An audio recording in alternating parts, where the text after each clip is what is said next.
ফেলে আসা স্মৃতি আমার বেদনা জাগায়, মন কেন খুঁজে ফিরি শুধু যেন তোমায়।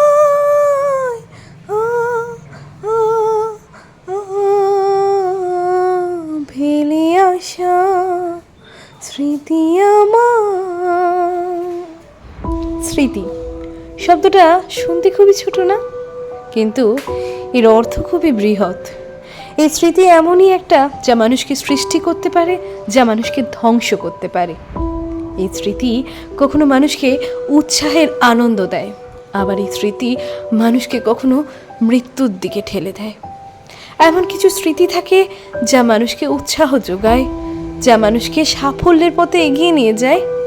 আবার এমন কিছু স্মৃতি থাকে যা মানুষ সারা দিন ধরে ভাবতে ভাবতে নিজেকে তিলে তিলে শেষ করে ফেলে।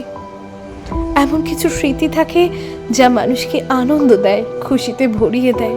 যেমন সদ্য প্রেমে পড়া মেয়েটি যখন তার প্রেমিকের কথা ভাবতে থাকে, তখন সে প্রেমিকের সাথে কাটানো মুহূর্তগুলো তার স্মৃতি হয়ে তার মাথায় ঘুরতে থাকে।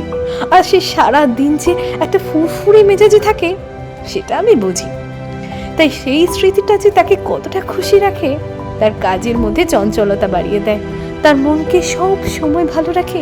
সেই মেয়েটি কিন্তু তখন কোনোভাবেই ডিপ্রেশনে পড়ে না, সেই মেয়েটি কিন্তু তখন কোনোভাবেই মন খারাপের অন্তরালে ডুবে যায় না, সেই মেয়েটি তখন কোনোভাবেই কিন্তু নিজের ছন্দপতন ঘটায় না। আবার কোনো কোনো স্মৃতি মানুষকে এতটা কষ্ট দেয় যে মানুষ মাঝে মাঝে বেঁচে থাকার ইচ্ছাটাই ভুলে যায়।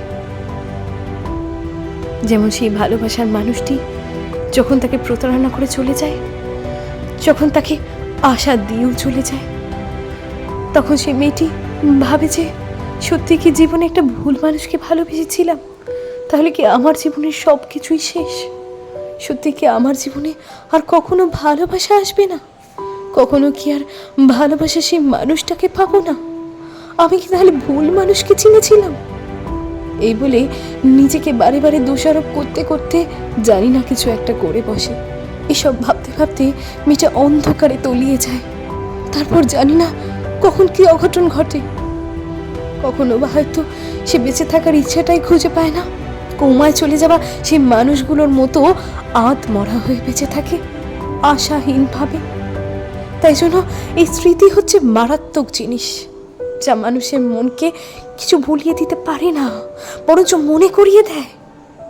যদি ভালো কিছু মনে করায় তাহলে মানুষ যতটা খুশি হয়, খারাপ কিছু মনে করিয়ে দিলে মানুষ ততটাই কষ্টে ডুবে যায়। এই স্মৃতিকে অগ্রাহ্য করার মতো ক্ষমতা কি আমাদের আদৌ আছে? আদৌ কি আমরা এই স্মৃতির ঊর্ধ্বে উঠতে পারি? পারি না, কারণ আমাদের মন তো এই স্মৃতিগুলোকে গেঁথে গেঁথে আমাদের মধ্যে একটা আবরণ তৈরি করে ফেলে। সেই আবরণকে ভেদ করে বেরিয়ে আসার শক্তি কোথায়? হ্যাঁ, সেই আবরণকে ভেদ করে বেরিয়ে আসা যায় যদি সত্যি করে কোনো ভালোবাসার শক্তি তাকে বের করে আনতে পারে। কিন্তু যদি সেই মেয়েটির মনে আর কখনো ভালোবাসা না আসে, চিরতরে সব কিছু শেষ হয়ে যাওয়ার স্বপ্ন দেখতে থাকে, তাহলে কি সে সত্যিই পারবে ওই স্মৃতির আবরণগুলো থেকে বেরিয়ে আসতে? সে কি সত্যি পারবে ওই স্মৃতিগুলোকে মুছে নতুন করে জীবন শুরু করতে? হয়তো পারবে, যখন কষ্ট আর তাকে কষ্ট দিতে পারবে না, অর্থাৎ মেয়েটি কষ্ট পেতে পেতে যখন পাথরে পরিণত হবে, তখন তার কাছে মনে হবে যে আমি আর স্মৃতিকে ভয় পাই না, আমি আর স্মৃতিকে নিয়ে ভাবি না, আমি শুধু এগিয়ে যেতে জানি, আমি শুধু সামনের পথে হাঁটতে জানি। তখনই হয়তো সে মেয়েটি স্মৃতিকে অগ্রাহ্য করে সাফল্যের পথে এগিয়ে যেতে পারবে, কিংবা স্মৃতিকে ভুলে অন্তত থাকতে পারবে। তাই জন্য এই স্মৃতি যেমন মানুষকে কাঁদায়, এই স্মৃতি তেমনি মানুষকে হাসায়। কিন্তু দুঃখের স্মৃতিগুলোকে কি সত্যি ভোলা যায়?